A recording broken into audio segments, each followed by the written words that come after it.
Bonjour à tous, merci d'être là. Donc, on va parler de Postgre. Juste un petit sondage. Qui ne connaît pas Postgre? Personne? Si? Une, deux, trois, quatre? C'est beaucoup quand même. Ok. Donc je vais commencer par présenter. Moi je suis développeur full stack chez CGDIM. Je suis aussi développeur d'une appli que peut-être certains d'entre vous ont, qui est Transport Bordeaux sur Android. Mon Twitter c'est YBonnel, mon GitHub pareil. Donc j'ai dit, je suis développeur full stack, ce qui est pour moi la vraie définition de développeur full stack. Je fais aussi bien du SQL dans Postgre que du Java, que du JavaScript. Je passe mon temps entre les trois mondes. Donc là, je vais vous parler de la partie back-end la plus basse, on va dire, donc Postgre. Donc du JSON dans Postgre, donc déjà pour les 3-4 qui ne connaîtraient pas Postgre, c'est une base de données relationnelle, tout ce qui est le plus classique, hein, ça se compare à Oracle ou MySQL. Depuis la 9.3 de Postgre, on a un nouveau type qui a été introduit, qui est le type JSON, qui permet donc déjà de stocker du JSON. La 9.3 elle commence à être un peu vieille, hein. Enfin, si vous avez moins que 9.3 en prod, il est largement le temps de mettre à jour. Par contre, ce n'était pas indexable. On ne pouvait pas aller indexer des champs dans le JSON, mais on pouvait commencer à aller chercher des choses à l'intérieur, faire des requêtes à l'intérieur du JSON sans pour autant pouvoir indexer. 9.4, sachant que la version actuelle est la 9.6. 9.4, il y a encore un nouveau type qui a été introduit qui est JSON-B, et pour le coup, c'est une représentation JSON que Postgre comprend mieux, c'est pas du simple texte, et il est vraiment capable d'aller indexer des champs à l'intérieur du JSON sans aucun problème. On peut donc maintenant mettre du JSON dans notre base de données relationnelle, tout ce qui est le plus classique. Et donc ça, c'est plutôt cool. Le reste de la presse sera des démos. J'ai tenté un truc que j'ai préparé hier soir. Cette presse, j'ai déjà donnée. Je la faisais dans un vrai requêteur SQL. Et je trouvais que ça pourrait être sympa de faire les démos direct dans les slides. Vu que j'ai préparé ça hier soir, je ne vous garantis pas que je finisse la presse en étant encore dans les slides. Mais on va essayer. Qu'est-ce que j'ai fait? Donc le but c'était de requêter dans une base de données avec du JSON. J'ai pris, on verra, 3 exemples. Le premier, j'ai scrappé tous les tweets qui parlent de BDX.io sur Twitter depuis un peu plus d'un mois. Pour info, il y a un truc qui tourne là, qui continue à les scraper, donc si vous tweetez, ça apparaîtra peut-être dans une des requêtes que je fais. Donc attention à ce que vous dites. Donc voilà, donc là, ces tweets-là, ils sont dans une table, en l'occurrence, qui est la table tweet BDX.io, qui comporte 3 champs. L'ID, alors l'ID, je ne vais pas réinventer un ID, c'est l'ID Twitter, qui est unique. Le handle, c'est le @ quelque chose de Twitter, que j'ai, on va dire, normalisé, au sens relationnel du terme. Et après, par contre, j'ai mis toute la source de données tweet dans un champ JSON-B. Je n'ai pas cherché à renormaliser le document Twitter. Donc on va explorer un peu ce qu'il y a là-dedans. Donc je vais commencer par explorer bêtement, hein. Je vais juste faire un select là-dedans pour voir ce qu'il y a. On voit qu'il y a l'identifiant unique Twitter, le handle, et après tout un document JSON qui est un peu compliqué à lire comme ça. Par contre, on a déjà une fonction dans Postgre pour manipuler JSON qui est là juste pour les développeurs, mais qui est sympa. C'est de faire un pretty sur le document, enfin sur la donnée. Donc c'est comme je suis dans une taille de police énorme, c'est plus lisible, mais ça l'est pas grandement non plus.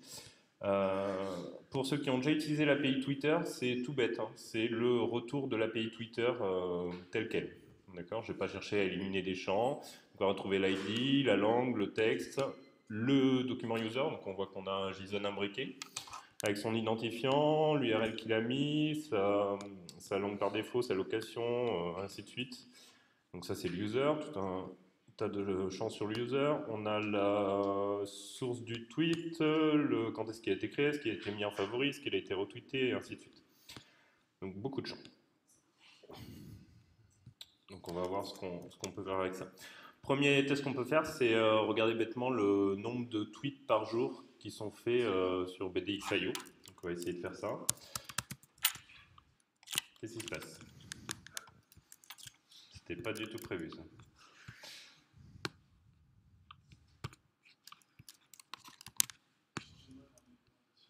C'est ça, mais je sais pas comment j'ai fait. Ça y est. Hop. Il faut des couacs, sinon c'est pas drôle. Donc on va chercher donc, le nombre de tweets par jour. Donc là, on est sur une requête relationnelle classique. En gros, je vais faire un group by sur la date de création du tweet. Sauf qu'on l'a vu, la date de création, elle n'est pas normalisée. Je n'ai pas une colonne date de création du tweet. Donc il va falloir aller la chercher au sein du document.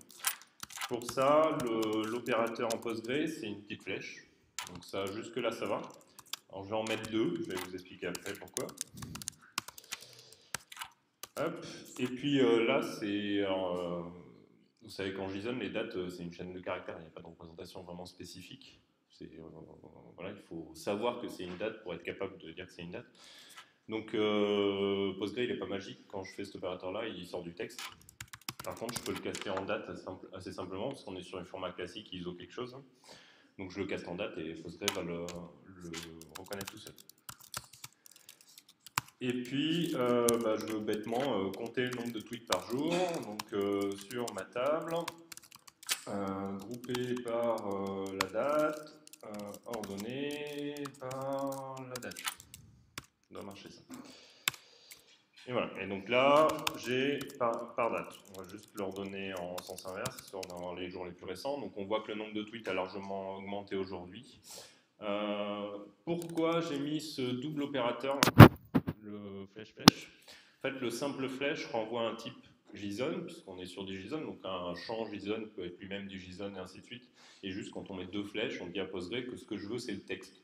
Voilà, c'est juste un espèce de cast en texte automatique. Ok. Par curiosité, qui a déjà utilisé les fonctionnalités JSON de Postgre? Ok. JSON B? Ok. Donc vous n'allez pas apprendre grand-chose. Donc ensuite, bon ça c'est une requête que j'ai fait qui est très simple. On peut faire la même chose avec n'importe quelle base de données orientée document, telle que Mongo ou autre. Je vous préviens tout de suite, je ne connais pas les fonctionnalités avancées de Mongo, hein, donc je ne dirais pas que ce que je fais là, on ne peut pas le faire avec Mongo. Je vais juste faire une requête un poil plus compliquée dans l'esprit. Je vais récupérer le nombre de tweets par jour de la semaine, par lundi, mardi, mercredi, jeudi. J'ai pas là. Hop. Donc c'est grosso modo exactement la même requête. Creative at as date. Sauf que ce que je veux, et c'est là où je trouve que ce genre de choses dans un moteur de base de données historique avec beaucoup de fonctions telles que Postgre, c'est sympa parce qu'on récupère du coup toutes les fonctionnalités existantes en SQL. Par exemple, le date part dans Postgre pour extraire le day of week d'une date qui est déjà là, quoi. Il n'y a pas à réinventer la poudre. Hop. As day of week, virgule, on compte. Hop. Et on groupe.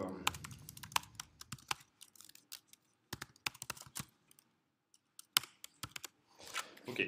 Donc là, c'est complètement faussé parce qu'il y a le jour d'aujourd'hui qui est un vendredi, donc 5 dans c'est 0, c'est dimanche. Et forcément que la majorité des tweets ont été faits aujourd'hui, donc on voit qu'on tweet le plus le vendredi. Mais sinon, avant le talk, on voyait bien que les tweets étaient plutôt en semaine, plutôt pas le mercredi, il y a beaucoup de gens en temps partiel visiblement. Enfin voilà.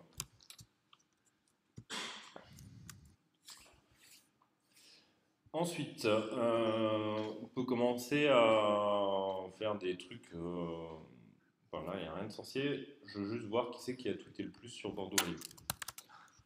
2 fois. Maintenant, je connais la solution, c'est pas grave. Select. Donc là, je ne vais même pas faire du JSON en fait. Hein. Je veux juste compter par random. Je vais from. Hop.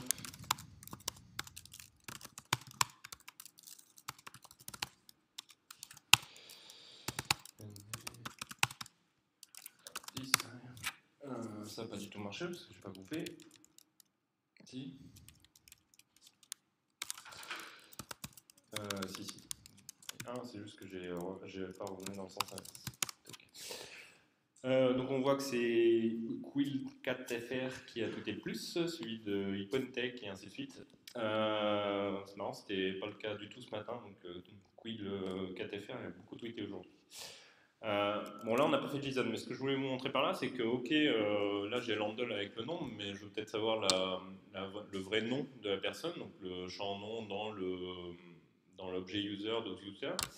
Et là, on peut imaginer qu'on est dans un cas où finalement je stocke le document entier tel qu'il est venu à un endroit, et un jour je me retrouve à devoir utiliser un des champs qui est à l'intérieur de nos documents. Ce qui est sympa, c'est que j'ai pas eu à prévoir ma colonne pour ce champ qu'il faudra peut-être que j'utilise un jour. Finalement, j'ai le document entier qui traîne, donc je peux tout à fait aller chercher dans ma requête. Hop, dans l'objet user, le sous-champ name de mémoire, name,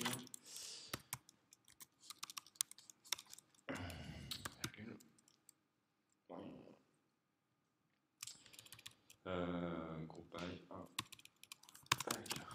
Okay.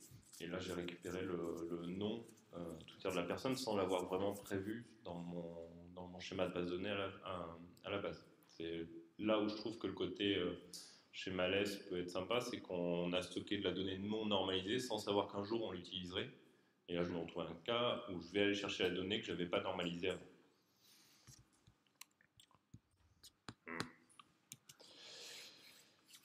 Qui a le plus de followers? Je suis complètement en retard sur mes notes là.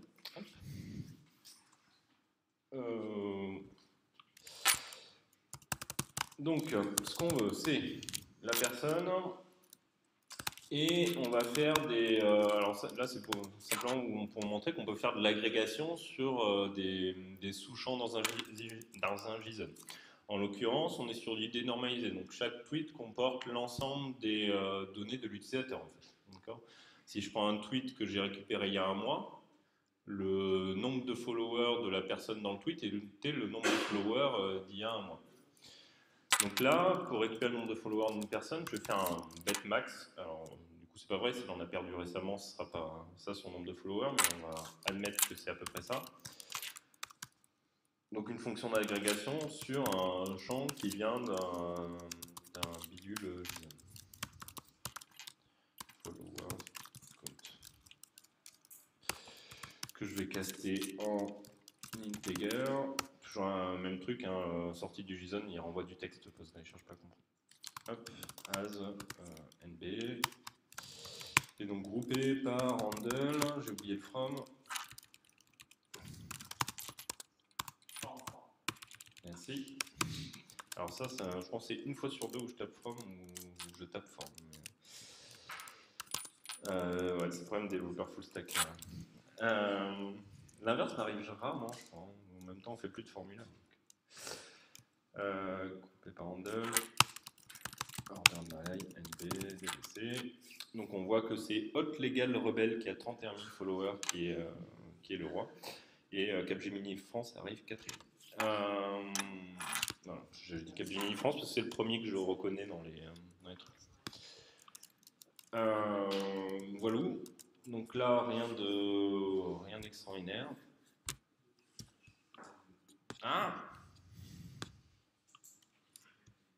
j'ai cassé mon Chrome. On va commencer à faire des vraies agrégations. En fait, non. Non, là, c'est le même genre de requête. Donc là, je veux chercher, là, c'est plus pour l'exemple. Je veux chercher le tweet qui est sur Bordeaux.io qui a été le plus retweeté. Donc allons-y. Si j'arrive à taper. Hop. Donc c'est le tweet. Dans le tweet, j'ai un... Donc là, je veux aller finalement chercher pour chaque tweet la source. Donc dans le cas d'un retweet. Donc un tweet peut être le retweet de quelque chose. Donc je vais aller chercher la source qui est retweeted status, son texte. Donc ça c'est le texte du tweet. Ensuite j'ai tweet flash. Je veux savoir qui l'a tweeté à la base, ce truc-là.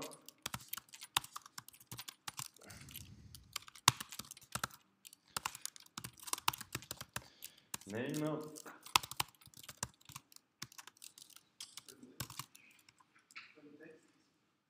Non, non, le nom du user. Et ensuite, même principe que tout à l'heure, on fait une agrégation sur un sous-champ JSON qui est dans le retweeted status. On a le nombre de fois qui a été retweeté. Tweet count qu'on veut caster en integer as rt from tweet.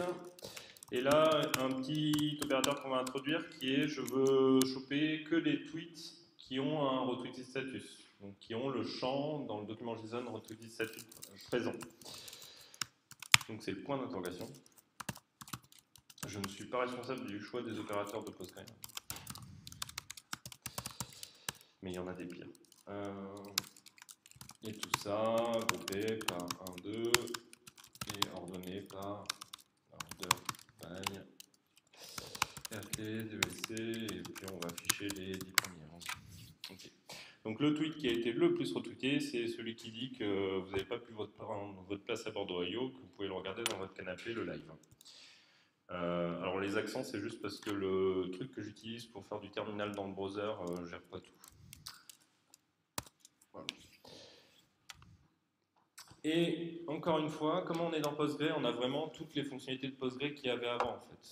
Ils n'ont pas eu besoin de réimplémenter pour des documents JSON toutes les fonctionnalités. Ce que font les bases orientées documents. MongoDB a introduit énormément de nouvelles fonctionnalités petit à petit. À la base, les premières versions de Mongo, il n'y avait pas de Geo, il n'y avait pas tout ça. Et là, comme on est dans Postgre, on a tout ça. Donc l'exemple qu'on va prendre, c'est juste, je regardais le tweet qui parle de Bordeaux.io, qui a été fait le plus loin d'ici.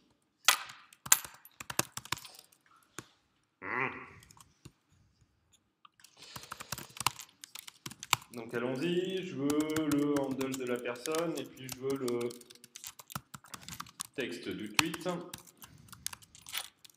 avec deux petites flèches, qui n'est pas tweet, qui est texte du coup.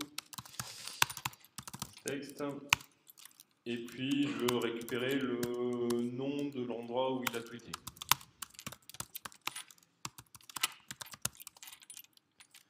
Name. Donc on est toujours sur la même table. On va réutiliser l'opérateur chelou là, face. Et là on va utiliser les fonctionnalités Géo, si on peut dire. Alors je n'ai pas PostGIS là, hein, c'est les fonctionnalités Géo de base de Postgre, mais il y en a déjà en base. Donc je vais utiliser l'opérateur que je ne sais pas comment il s'appelle, qui est un inférieur-supérieur. On va voir ce que ça fait.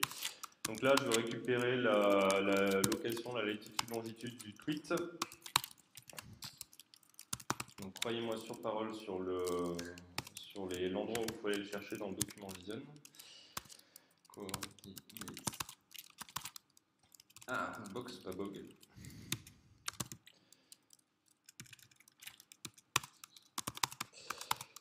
Flèche 0, flèche 0. Croyez-moi sur parole. Latitude.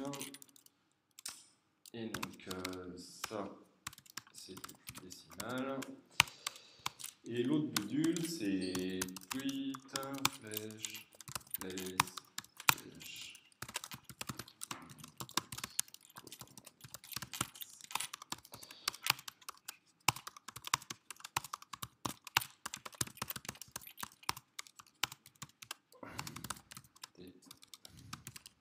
C'est arrivé. Donc là, c'est la fin de parenthèse de mon point.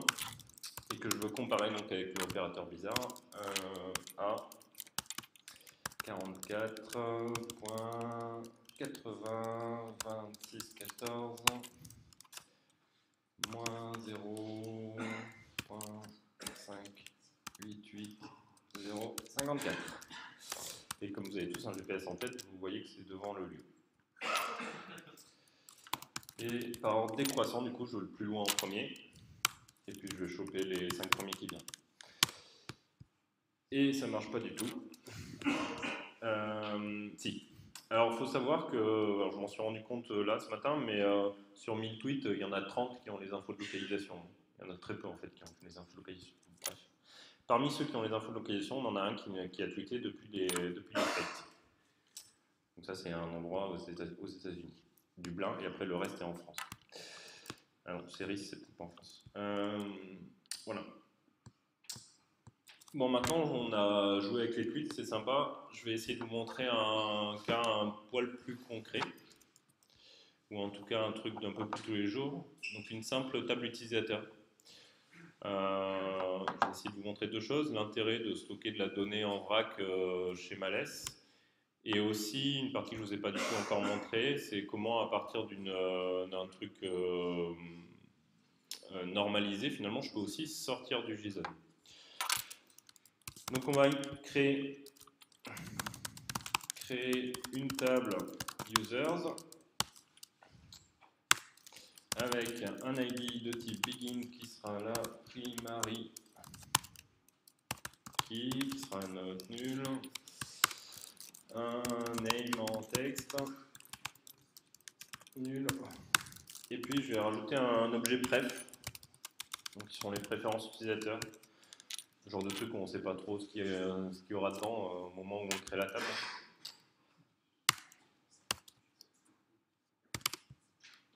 Already existe. Zut, je ne l'ai pas droppé. Bon, bref. Je vais juste faire un delete du coup. Ok. Donc vous voyez donc qu'il n'y a rien dans la table user puisque je viens de la créer. Donc on va commencer par la remplir. Insert into users de ID, name, bref. Et qu'est-ce qu'on va mettre là-dedans? Values, donc sur les premiers champs, on est sur du truc traditionnel. Et puis l'objet pref, comment ça va se caractériser? Donc c'est une chaîne de caractères quand on le fait comme ça. Au niveau driver, il doit y avoir le type JSON, mais le plus simple, ça reste de passer de la string et de le casser dans la requête en JSON. Du coup, ça marche avec, à ma connaissance, ça marche avec JDBC. Est-ce que ça marche avec Hibernate et compagnie? J'en sais rien. Vous me direz.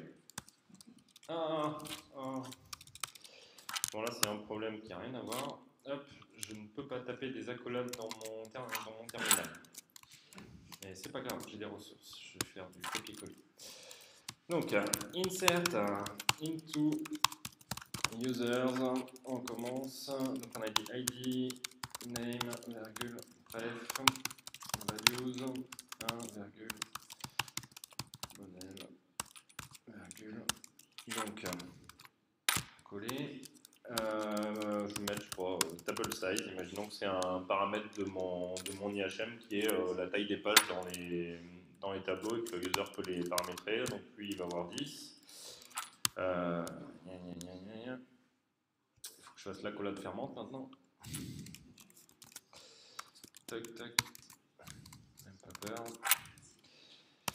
Et que je vais caster en JSONB. Et j'ai oublié une parenthèse. Blablabla, donc il va cracher, point virgule, hop. Tac, on y est. Et puis je vais en insérer un deuxième, histoire que je ne sois pas tout seul. Donc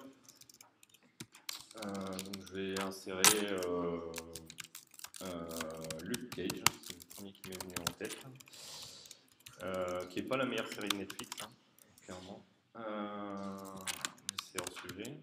Et puis là, lui, on veut lui rajouter, comme il a des super pouvoirs, il a aussi un paramètre qui est no pub. Hop, 2 points, appli. Ok. Donc si je fais un select étoile là-dedans, j'ai donc mes deux utilisateurs avec un bed JSON, tout ce qui est le plus banal.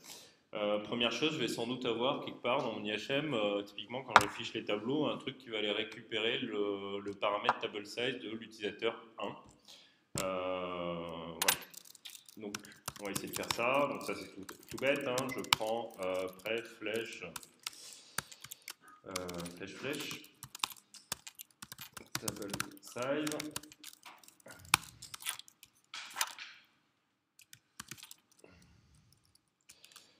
qui en l'occurrence, je le sais, est un integer, from users, var id égale 1. Tac. Et donc j'ai mon disque qui est ma préférence utilisateur. Donc là, pour moi, ce genre de table, ça ressemble beaucoup aux tables que vous avez sans doute toutes dans vos applis un peu historiques, la table paramètres où il y a clé, valeur et peut-être type. Voilà. Bah, finalement, on peut le faire en JSON, c'est aussi bien. Et voilà. Un autre truc que je voulais vous montrer, c'est l'inverse. Je vais avoir mon IHM d'admin là pour les utilisateurs. Donc ça, si vous faites du web moderne, on va dire, grosso modo, vous allez avoir une single page application avec des API REST qui est un truc qui est user all qui renvoie le tableau de tous les users. Ça, sur une appli traditionnelle, on va avoir quoi? On va avoir le backend qui va faire un select dans la base, si on est sur du relationnel, qui va faire un select dans la base, qui va transformer le result set sorti de JDBC si vous êtes en Java en peut-être Pojo Java, et ensuite la couche de Jackson, par exemple, qui va aller transformer le Pojo Java en JSON et envoyer tout ça au navigateur. Bah, finalement, ça, on peut peut-être le sortir direct de la base. Donc un premier truc qui est sympa, c'est je veux transformer une row au sens, Postgre du terme, donc une ligne de la base, en JSON. From users. Et voilà, c'est fait. D'accord. Là, je ne lui ai pas donné de petit nom, hein, mais c'est, je crois, on fait ça un user. Donc ma colonne user, j'ai deux enregistrements, donc j'ai bien deux rows user, mais qui contient finalement toute la table user. D'accord. J'ai eu rien, enfin voilà, j'ai tapé row to JSON, ça fait 3, 4, 7, 11 caractères pour faire ça. Et ça évite d'avoir un Pojo passe-plat, et ainsi de suite. Et du coup, côté backend, on va juste faire grosso modo, je récupère la colonne en question et puis je la baigne dans mon stream de sortie. Et puis on peut même aller un peu plus loin, parce que là, j'ai quand même des rows. Bah, finalement, moi, ce que je veux dumper, c'est ma table. Hein. Je donne un GG, et voilà. Là, alors ça se voit, je sais pas si ça se voit bien pour vous, mais as result, j'ai une seule ligne. Ça apparaît sur deux lignes parce que c'est grand, mais j'ai une seule ligne en sortie. Et du coup, là, côté JDBC, je vais récupérer la première ligne qui vient. Je sais que c'est un single result, la colonne result, et j'ai une chaîne de caractères que je peux baigner dans mon stream de sortie. Je n'ai pas besoin de faire de travail côté backend. Là où moi je trouve que c'est utile, c'est que ça évite les typos, parce que plus on empile de couches, plus on fait de typos. Voilà. Dernier truc qu'on va traiter, c'est les perfs de tout ça, parce que là c'est sympa. J'ai travaillé quoi? J'ai travaillé avec la table qui est TweetBDX.io là. Donc j'ai magnifiquement mis 378 enregistrements. Bon, j'aurais pu mettre une map en mémoire, j'avais pas besoin de Postgre pour faire ça. Hop. Et ensuite j'ai travaillé avec la table users, qui elle avait beaucoup plus d'enregistrements, qui en avait deux. D'accord. Bah, du coup, on va travailler avec une autre table maintenant, et je vais vous expliquer ce que c'est à l'intérieur, qui s'appelle TweetBDX.io aussi, mais avec un underscore big derrière. Là déjà, on voit que le counter il met un peu plus de temps à répondre. Donc là, j'ai 1 130 499 enregistrements. On peut regarder le poids de cette table-là. Alors j'ai un autre problème, c'est que le anti-slash, je ne peux pas le taper. Et je fais copier-coller. Voilà. Et c'est raté. Je vais y arriver. Si quelqu'un connaît le développeur de Butterfly, qui est le truc qui fait ça, là, il faut lui dire que les anti-slash ne marchent pas. DT plus de étoiles. Ok, donc je suis allé un peu loin avec mon étoile, DT plus tout court. DT plus. Donc j'ai trois tables. Hein. J'ai la table TweetBDX.io avec 1300 enregistrements qui fait magnifiquement 4 mégas 8. J'ai ma table user qui fait 16 kg, c'est 16 kg de catalogue de Postgre. Et par contre, j'ai ma table big qui fait 2 Go 5. Pour info, cette presse-là, je l'ai donnée à Devox France, où j'ai rempli les tables de la même manière, mais sur Devox France et pas sur BDX.io. La table faisait 20 Go et ça marchait pareil. Donc, qu'est-ce que c'est là-dedans? Pour essayer de prendre du volume, j'ai pris tous les followers de BDXIO, c'est environ 900 personnes, et j'ai pris leur timeline. D'accord? Donc, ça prend plusieurs jours à se rappeler tout ça avec les quotas de Twitter, mais ça permet d'avoir du volume. Je vous le cache pas que j'ai déjà créé les index sur cette table-là. On pourra regarder ce que j'ai créé comme un index, juste parce que la création de l'index met une petite minute, c'est sur le temps que j'ai, ça aurait pu être un peu court. Donc allons-y. On va commencer. Donc c'est avec Counter, on vient de le faire. On peut regarder les tweets les plus anciens que j'ai récupérés. Donc si on fait un select de la date de création created at virgule ID virgule handle et puis c'est tout. Et puis non, le texte. Texte from ma big table order by fresh created at ASC et puis on va afficher les 10 premiers. Donc là vous pouvez lancer la requête et que ça va parser les 1 million de lignes, vous pouvez aller prendre un café et revenir après ou pas. Donc là, le tweet le plus ancien, il date du 21 mars 2007. Alors moi, j'étais pas sur Twitter à l'époque. Et c'était, parce qu'à l'époque, c'était une séquence dans Twitter, c'était le 10 millionième tweet de Twitter. On peut regarder qu'est-ce qui s'est passé. Tout le monde connaît Explain Analyze dans Postgre? Qui ne connaît pas? Ok, donc tout le monde ne connaît pas. Ça, c'est indispensable si vous faites du Postgre. Hein. J'ai une requête qui est longue ou rapide, mais peu importe. Je veux comprendre ce qu'elle fait. Donc, Explain permet déjà d'avoir une première info. Explain and Analyze, c'est de l'info détaillée en exécutant la requête pour être sûr d'avoir de l'info détaillée. C'est illisible. Je vais juste passer auto. Ou pas auto. Oh, je sais plus comment on fait. Bon, c'est pas grave. C'est un poil plus lisible normalement, mais pas beaucoup plus. Donc là, ce qu'on voit, le premier truc qui est intéressant, c'est la dernière ligne qui donne le temps de réponse. Donc là, on est à 128 microsecondes. Ensuite, on a le temps qu'il a mis à savoir par où il allait passer pour aller chercher l'info. Et après, on a le plan d'exec. Alors là, c'est une requête simple. Sur des requêtes compliquées, ça peut faire des pages et des pages. Hein. Et là, ça se lit en remontant l'indentation. Donc le premier truc qu'on voit, c'est qu'il a scanné un index created at idx, qui est ce que j'ai créé. Donc on sent bien qu'il y a un index sur le created at, où du coup, ça lui va permettre d'aller très vite sans problème. Donc on a bien un index sur le created at. Si je regarde /d, je crois,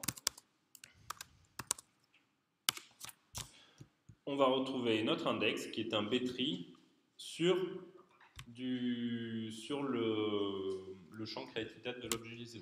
Donc là, on voit bien qu'on commence à indexer des choses à l'intérieur de l'objet JSON sans problème, ce qu'on n'aurait pas pu faire avec le type JSON. D'accord. Ensuite, on peut regarder quel est dans cette base-là, dans les followers de BDXIO, quel est le tweet qui a été le plus retweeté. Donc, vu la population, on s'imagine que c'est un tweet sur le nouvel iPhone ou un truc comme ça. Donc, la personne qui a tweeté, le tweet, et puis on veut le retweet count du tweet, qui est un integer, rt, from. J'ai oublié un truc? Oui. On va le laisser planter. Ah. Ah. Tac.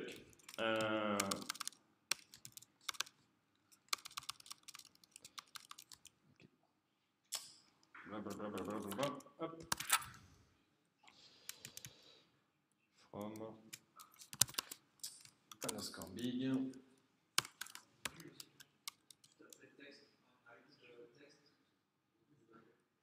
Merci. Je vais finir de taper la requête, c'est pas grave, elle va planter. Order by RT EEC, puis on va prendre les 5 premiers. Tac.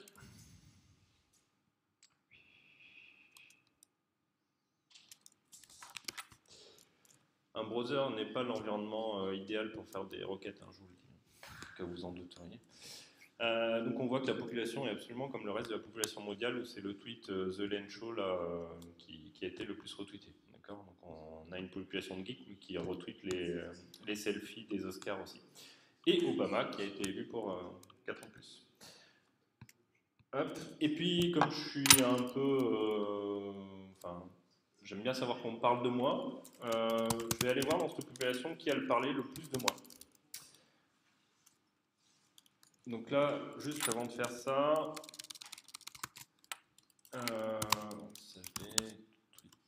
big. Donc pour ça, c'est le blablabla. Je vais pas le trouver. Retweet count. Donc l'index il est là, d'accord. Donc c'est exactement le même principe que l'autre, c'est juste un index sur retweet count. Le dernier index, c'est un poil plus rigolo. Donc là, ce que je veux, c'est les personnes, un compte, from big. Et là, je veux les tweets qui ont le user mention entities qui contient... Vous n'y attendez pas, celui-là. Des crochets. Et ça, je ne l'ai pas anticipé. J'ai pas des crochets qui traînent. Non. Hop. Parti. Alors, je veux un crochet et une accolade. Ok. Donc, il y a le screen name qui contient YBonel. Et il faut que je ferme tout ça. Hop, hop.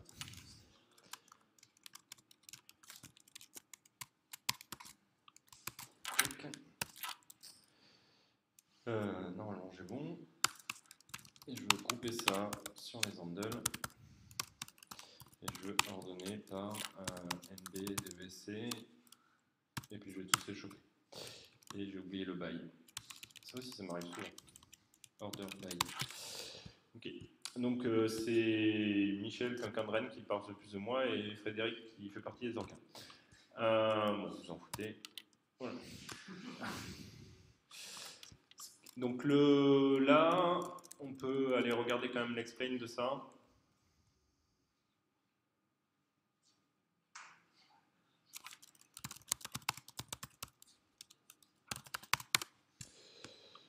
Est-ce qu'il est gros? Voilà. Je vais faire une petite entorse. Je vais y arriver. Hop.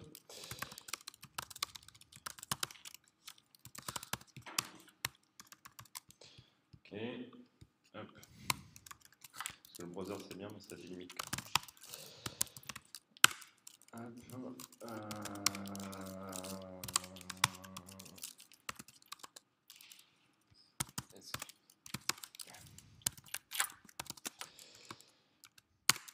Ok. Donc c'était quoi? C'était la requête que j'avais la flemme de retaper. Hop. Ok.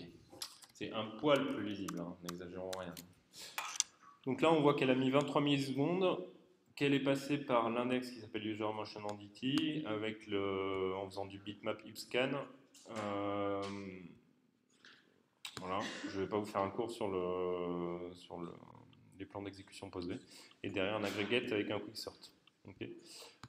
Donc l'index, on l'a là. L'index condition, non, là, on n'a pas l'index, donc je vais vous le mettre. Donc l'index, c'est un index de type GIN sur ça. Donc c'est le fait que ce soit un index de type GIN qui fait qu'on peut utiliser le arrobase supérieur, d'accord, qui va permettre de chercher ces contiens. Ok. Hop. J'ai fini. Est-ce que vous avez des questions? Oui. Par rapport à la taille des index qu'on utilise sur l'index qu'on fait sur JSON, il peut être plus important, c'est la même taille que les index standards. Ça dépend ce que tu indexes. Hop. Alors, on va regarder. Là, HD plus 2 étoile underscore IDX, je pense. Marche. Ils ont un impact sur la création, mais ils ont plus d'impact en Z que l'index standard. Voilà. Donc là, on a vu que la table faisait 2 Go 5, d'accord. L'index sur le createdDate, c'est 53 mégas. L'index sur le count de retweets fait 24 mégas. Et l'index GIN sur les user match identité fait 52 mégas. Donc non, c'est pas énorme. Pourquoi c'est pas énorme face à la taille de la table? Parce que le document est très gros et que j'indexe peu de choses dans le document. Donc c'est la même règle que sur base de données relationnelles classique. Si vous avez une table avec 60 colonnes et que vous avez 60 index, les index vont être très gros par rapport au contenu de la table. Si vous avez une table avec 1200 colonnes et que vous avez 60 colonnes indexées, c'est pas forcément un problème. D'accord. Hop, pour ceux qui veulent voir les slides, ils sont maintenant dispo sur Twitter, le lien. D'autres questions? Oui. J'aimerais savoir si les documents sont immutables. Si les documents sont immutables. Le document, oui. Tu peux pas aller faire. Enfin, il y a des méthodes, mais tu peux pas vraiment faire de. Tu peux pas aller setter un attribut à l'intérieur du document, je crois, mais peut-être. Par contre, tu peux faire évidemment un update sur ton truc. Et après, il y a des fonctions JSON qui permettent de muter, même si c'est pas le mot. Tu as des fonctions JSON dans Postgre qui permettent d'aller supprimer un champ au sein de ton JSON. Mais c'est pas je supprime un champ, c'est je prends un JSON qui ne contient plus le champ. C'est plus de la transformation pour moi. Il y avait une question devant. Au niveau perf, si on n'utilise pas les index, ça donne quoi? Parce que là, on utilise. Ça donne du full scan. Et donc Par rapport à d'autres bases, exactement comme dans ta requête classique. C'est-à-dire que si tu as une table de 2 Go 5 relationnelle avec des vraies colonnes, que tu fais un select where user égale bidule et que tu n'as pas d'index sur user, ça va mettre des plombes. Donc on compte en secondes voire minutes. De la même façon en fait. D'accord. Alors je dis ça, les perfs JSON-B sont pas aussi efficaces que les perfs sur les types primitifs, sur des arrays, des trucs comme ça en Postgre. Mais l'écart est assez faible en fait. Il y a un bien plus grand écart au niveau perf, je parle sans index, de passer de JSON à JSON-B. Là, on va gagner en perf si on manipule le JSON et on se rapproche des perfs primitives. Donc des perfs en manipulant des tableaux de int, ce genre de choses. Parce qu'on a ça dans Postgre, pour ceux qui ne savent pas, il y a des types complexes. On peut faire des types, des espèces de structures avec plusieurs choses dedans. On peut mettre ça dans des arrays. Donc en fait, on peut construire des objets dans Postgre ou l'équivalent. Donc si on devait comparer à JSON, ce serait plutôt ça. Et oui, c'est moins performant, mais pas de beaucoup. Non. Moi j'en ai une. Est-ce que c'est une extension qui est activée nativement dans Postgre? C'est pas une extension. C'est pas une extension, donc c'est natif. Du coup, c'est natif. Là, c'est pas comme PostGIS. Non. Là, le Postgre que j'ai, c'est un Postgre 9.5 normal, enfin juste installé avec Homebrew en l'occurrence. Il me semble, mais je suis pas.